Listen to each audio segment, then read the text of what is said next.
Saludos. En estos momentos vamos a estar hablando sobre el capítulo de enzimas 1. Este capítulo tiene una segunda parte discutida en otro video. Al principio del capítulo tenemos una reacción donde vemos que la sacarosa más 12 moléculas de oxígeno pasan a CO2 y agua. Tiene un delta G altamente negativo. Eso significa que como el delta G es negativo, la reacción es exergónica. Y una reacción exergónica se favorece termodinámicamente. ¿Por qué la sacarosa no se hace agua en la alacena? Pues el hecho de que una reacción sea exergónica y su delta G sea altamente negativo y a su vez sea favorecida termodinámicamente no significa que la reacción va a ser rápida, porque las reacciones, por más delta G que tengan negativo, dependen de la cinética y del estado de transición. Un tipo de proteínas son las enzimas, son conocidas como catalizadores biológicos, son bien específicas y actúan aumentando la rapidez de la reacción biológica. Casi todas las enzimas son proteínas, excepto las ribosimas. Esas ribosimas son moléculas de RNA ribosomal y ellas catalizan el procesamiento del RNA y la formación de enlaces peptídicos entre aminoácidos. Estos diversos mecanismos usados por las enzimas dependen del arreglo de los grupos funcionales en una región llamada sitio activo, que es el sitio de unión de las enzimas. Y en ese sitio activo lo que está ocurriendo es la catálisis biológica. El sustrato es el ligando que se le enlaza al sitio activo de la enzima. Las enzimas contienen bolsas o hendiduras, como ya dije, y en esa bolsa o hendidura contiene cadenas de aminoácidos que participan en la unión del sustrato y la catálisis. La unión de la enzima sustrato causa un cambio en conformación, formando el complejo enzima-sustrato que dura milisegundos y se rompe enzima-producto como productos finales. La enzima siempre se regenera. Hay diferencias entre la catálisis enzimática y la catálisis química. La catálisis enzimática exhibe las siguientes diferencias de la química. Y la número 1 dice que la rapidez es de reacción mayor.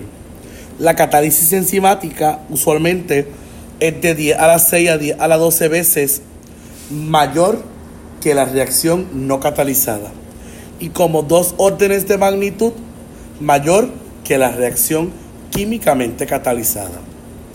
Las condiciones de reacción no pueden ser tan extremas. Las temperaturas tienen que ser menores a 100, presión cercana a la atmosférica y el pH cercano al neutral. Tienen mayor especificidad porque la enzima reconoce sus sustratos con mucha especificidad. También tienen capacidad para regularse porque las actividades catalíticas de muchas enzimas varían en respuesta de las concentraciones de sustancias que no son los sustratos. Acá vemos que las enzimas, esto ya lo vimos, de 10 a la 6 a la 12. También vemos que la anhidrasa carbónica es una enzima presente en los eritrocitos que cataliza la reacción de CO2 más agua, la cual se convierte en ácido carbónico. Recuerden que esta reacción es doble.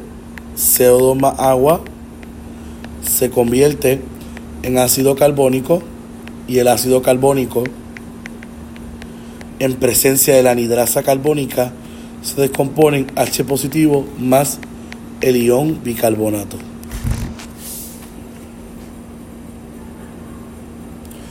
Acá vemos algunos iones inorgánicos sirven como cofactores para las enzimas. Por ejemplo, el cobre en la citocromo oxidasa, el hierro en la citocromo oxidasa, en las catalasas y en las peroxidasas. El potasio en la piruvatocinasa, el magnesio en la hexocinasa, en la glucosa 6-fosfatasa y en la piruvato sinasa. Vemos también al manganeso en la arginasa, en la ribonucleotidasa, el molibdeno en la dinitrogenasa, el níquel en la ureasa, el selenio en la glutatión peroxidasa y el zinc en la anhidrasa carbónica, en la alcohol deshidrogenasa y en la carboxipeptidasa A y B. Algunas enzimas pues requieren de cofactores como estos. Los cofactores son grupos funcionales que pueden participar en las reacciones ácido-base, formar enlaces covalentes. Y vemos que un cofactor hace que la enzima, cuando está en forma de apoenzima inactiva, se convierta en holoenzima activa.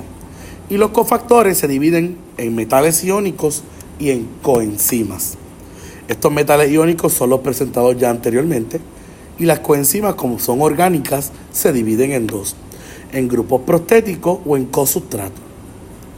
Estas enzimas requieren cofactores que funcionan en reacciones redox o de transferencia de grupo. Un ejemplo de cosustrato es el NAD y el NADP, que cuando se reducen se convierten en NADPH y en NADH y forman parte de reacciones biológicas. Acá vemos que el NAD positivo oxidado es el cofactor de la enzima alcohol deshidrogenasa, o mejor conocida como la ADH. El NAD es el agente oxidante porque oxida a otra molécula, ya que él se reduce. ¿Qué molécula él está oxidando? Pues él está oxidando al agente reductor que se llama etanol. Etanol más NAD se convierte en acetaldehído, y el acetaldehído da una señal en las pruebas de alcohol que hace la policía. El etanol pasando a acetaldehído es una reacción catalizada por deshidrogenasas, y las deshidrogenasas, fíjense que lo que está haciendo es eliminar agua para producir un carbonilo. Luego de la extracción de ese protón, se transfirió un ion hidruro al NAD, formando NADH. Las enzimas tienen una nomenclatura especial, y es que para asignar el nombre común de una enzima se le añade el sufijo asa al nombre del sustrato o a la frase que describe la acción enzimática. Un ejemplo es la enzima que cataliza la hidrólisis de urea, pues al sustrato urea le añadimos asa y se forma la ureasa. A la enzima que cataliza la oxidación del alcohol primario y secundario, removiendo hidrógeno, le llamamos alcohol deshidrogenasa. El nombre sistemático es establecido no por UPAC, sino por la International Union of Biochemistry and Molecular Biology, la cual minimiza ambigüedades en la nomenclatura. Acá vemos las 6 categorías de las enzimas: óxidos reductasa, transferasa, hidrolasa, liasa, isomerasa y las ligasas.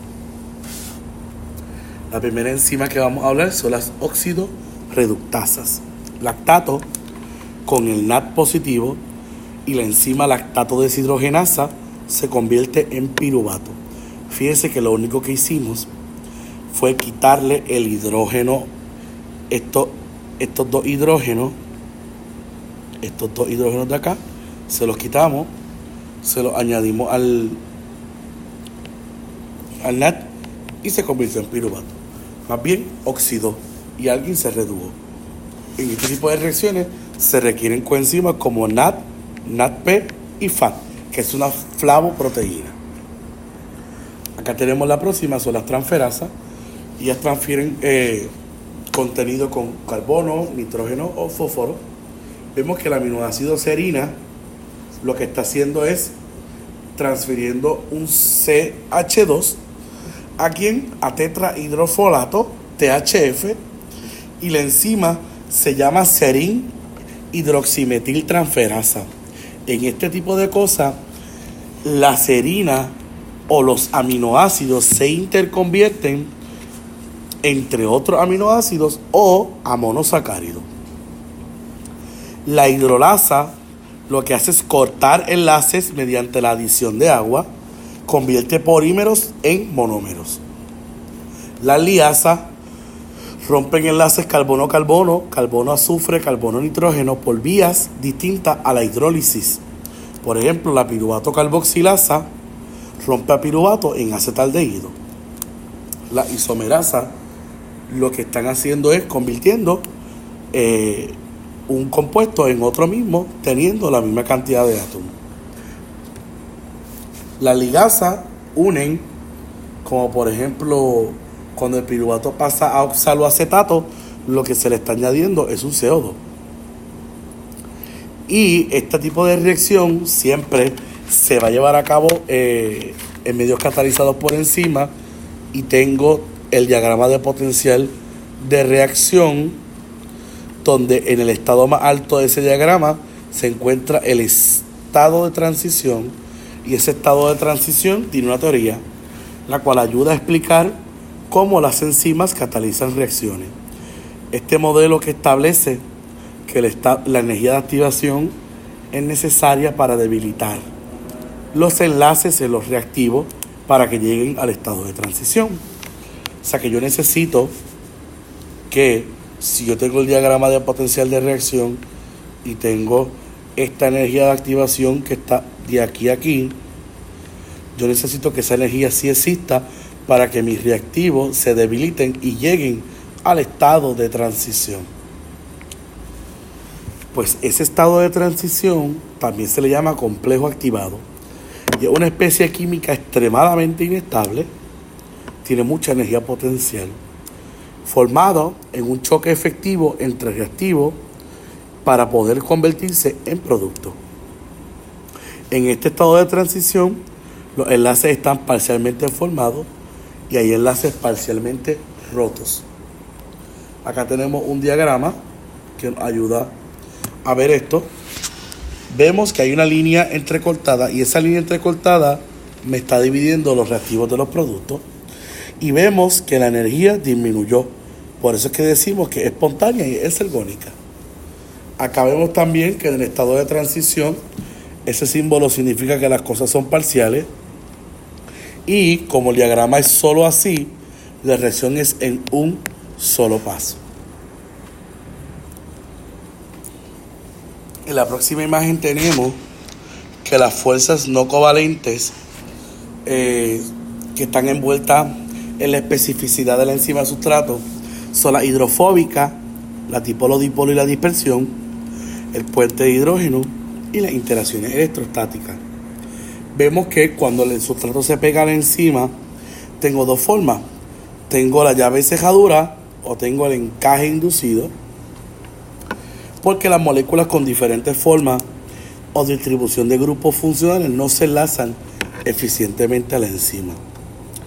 Por eso es que estas fuerzas no covalentes producen complementariedad geométrica, aquella medida por la forma de las moléculas, y la electrónica, que es por la distribución. Acá vemos también reacciones exergónicas y endergónicas, donde ambas tienen un estado de transición, que acá lo vemos representado con el símbolo de parcial. La exergónica es porque yo liberé energía, la exergónica es porque yo tengo más energía que los reactivos, y ambas tienen una energía de activación, la cual es la mínima cantidad de energía requerida para iniciar una reacción. Acá tenemos el efecto del catalizador en diagrama del estado de transición. El catalizador lo que hace es disminuir la energía de activación de la reacción y del delta G de la inversa. Si el delta G es menor que 0, la reacción al derecho es espontánea y la reacción al revés es no espontánea.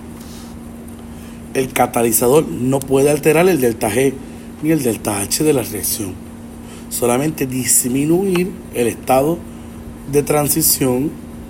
¿Cómo disminuir el estado de transición? Pues disminuyendo o bajando la energía de activación. Las enzimas alteran la rapidez de la reacción, pero no el equilibrio. El equilibrio sigue permaneciendo igual. Enzima más sustrato, complejo enzima sustrato, complejo enzima producto y al final enzima más producto. La enzima es liberada al final de la reacción, como vemos ahí, y no se consume en el proceso. Este poder catalítico del que yo hablaba también va atado a la especificidad de las enzimas. Hay interacciones covalentes y no covalentes entre la enzima y el sustrato, logrando que disminuya la energía de activación. La formación del complejo enzima-sustrato es promovida por puentes de hidrógeno, interacciones iónicas e interacciones hidrofóbicas. La formación de las interacciones débiles entre la enzima y el sustrato libera una pequeña cantidad de energía libre, delta Gb, lo cual estabiliza la interacción. Esa energía de unión, que es delta Gb, es la fuente principal de energía libre de la enzima para disminuir la energía de activación. ¿Cómo una enzima puede catalizar? Pues puede catalizar de 5 formas diferentes: ácido base, covalente, ion metálico, el efecto de la proximidad y orientación y el efecto preferencial al estado de transición. Abajo vemos que la actividad enzimática depende del pH, y es que la mayoría de las enzimas son activas en un intervalo del pH de 5 a 9, teniendo un pH óptimo en el punto más alto de la gráfica. El pH afecta el enlace del sustrato a la enzima, el estado de ionización de los residuos de aminoácidos en el sitio activo y la ionización del sustrato. Que muchas cosas pasan en esa interacción enzima-sustrato, y si yo no estoy en un pH óptimo, pues no puedo trabajarlo eficientemente. En el sitio activo también vemos que hay, pues en toda la enzima hay aminoácidos, pero los aminoácidos que están dentro de ese sitio activo se ven afectados por el pH. Y si el sitio activo se ve afectado, la interacción completa se va a ver afectada.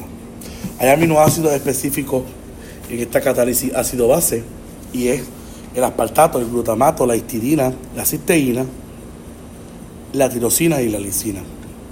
Cuando hablamos de catálisis covalente, ella acelera la reacción mediante la formación temporera de un enlace covalente entre el catalizador, que es la enzima, y el sustrato. Usualmente, el catalizador tiene un grupo nucleofílico y el sustrato tiene un grupo electrofílico.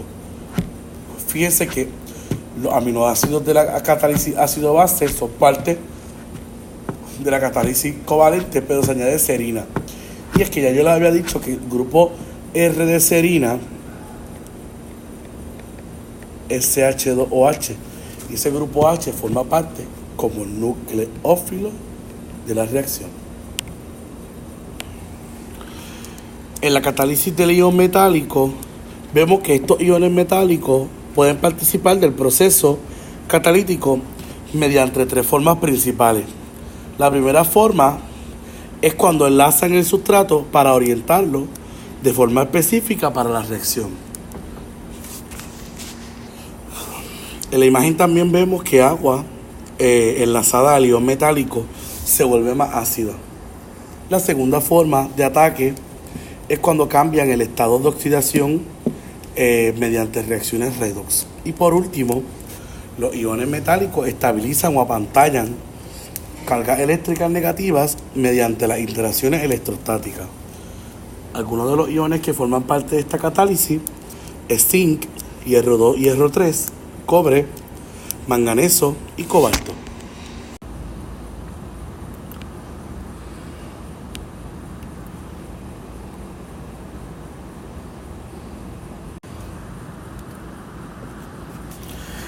Acá tenemos un ejemplo de la catálisis ácido-base en la cual se envuelve la transferencia de un protón, ya que esto es un proceso en donde el protón es donado por un ácido o abstraído por una base, lo cual tiene como resultado la aceleración de la reacción. ¿Por qué? Porque el protón donado que tenemos en el estado de transición lo que ocasiona es que la se libere acá, y al liberarse lo que hicimos fue acelerar el proceso para llegar al producto final. El efecto de la proximidad y la orientación envuelve el que los reactivos se encuentren próximos a los grupos catalíticos y con la relación espacial apropiada, quiere decir la orientación, para que ocurra la reacción. Hay múltiples formas, ¿verdad?, en las que las enzimas catalizan una reacción al enlazar su sustrato. La primera es que traen los sustratos en contacto con los grupos catalíticos. Este efecto de proximidad aumenta la rapidez de la reacción por no más de un factor de 5. La número 2, enlazan los sustratos en la orientación apropiada para que ocurra la reacción. Este efecto de orientación aumenta la rapidez con un factor de 100. El tercero incluye una catálisis electrostática debido a que tienen una distribución de carga alrededor del sitio activo que ayuda a estabilizar el estado de transición. La 4 es reduciendo el movimiento translacional y rotacional de sus sustratos y grupos catalíticos. Esto es importante ya que en el estado de transición los reactivos tienen poco movimiento. Al tener poco movimiento, la energía potencial en el estado de transición es muy alta. Por último, en las formas de catálisis enzimática, tenemos el enlace preferencial al estado de transición. Mientras más fuerte una enzima enlaza y estabiliza al estado de transición, mayor será la rapidez de la reacción. Un buen sustrato no necesariamente es aquel que se enlaza fuertemente a la enzima, sino es aquel cuyo estado de transición se enlaza con alta afinidad a la enzima. Hay una imagen que explica esto más adelante. Acá tenemos como resumen, ¿verdad?, la forma en la cual se cataliza enzimáticamente y el mecanismo de quimiotripsina. Recuerden que quimiotripsina es una enzima que rompe en el fenilalanina, en el triptófano y en la tirosina. El primer paso de este mecanismo envuelve un ataque nucleofílico del aminoácido serina al carbonilo susceptible. Luego, como estamos hablando de carbonilos, de su química orgánica 2, se forma un intermediario tetraedral. Ese intermediario tetraedral colapsa y se forma el intermediario acil-enzima. En el paso 4, al colapsar, se libera el primer fragmento. Luego, agua funciona como nucleófilo, ataca y se forma otro intermediario tetraedral. Por último, como el intermediario colapsa, se libera el otro fragmento y se regenera la enzima. Acá tenemos el mismo mecanismo más detallado. Continúa el mecanismo, el fin del mecanismo, y vamos al final a aplicar la bioquímica a los fármacos, la penicilina y sus derivados. La penicilina es un medicamento que interfiere en la síntesis del peptidoglicano, el cual es un polisacárido componente de la pared celular bacteriana que protege a las bacterias de una lisis osmótica. Los peptidoglicanos contienen N-acetilglucosamina y el ácido N-acetilmurámico. Los peptidoglicanos se generan por la reacción de la transpeptidasa. Este mecanismo se lleva a cabo en 4 pasos. El primer paso envuelve un ataque nucleofílico de serina al carbonilo susceptible. Esto es una forma de catálisis covalente. Luego se elimina un residuo de aminoácido. En la tercera parte hay un ataque nucleofílico del grupo amino del segundo peptidoglicano al carbonilo susceptible. Se elimina la enzima transpeptidasa y tenemos a la síntesis. Esta reacción es inhibida, como ya lo hemos dicho, por penicilina y derivados. Acá tenemos la estructura de penicilina. Tiene una cadena de carbono R, tiene un anillo de tiazolidina y tiene un anillo de beta-lactam.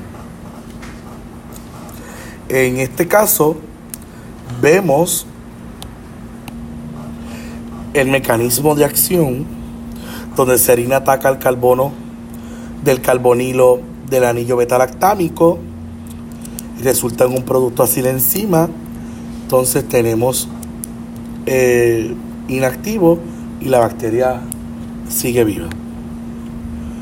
Las bacterias resistentes expresan beta-lactamasa, donde se promueve el rompimiento del anillo de la penicilina, y el ácido clavulánico actúa como un inhibidor suicida, creando una especie reactiva en el sitio activo.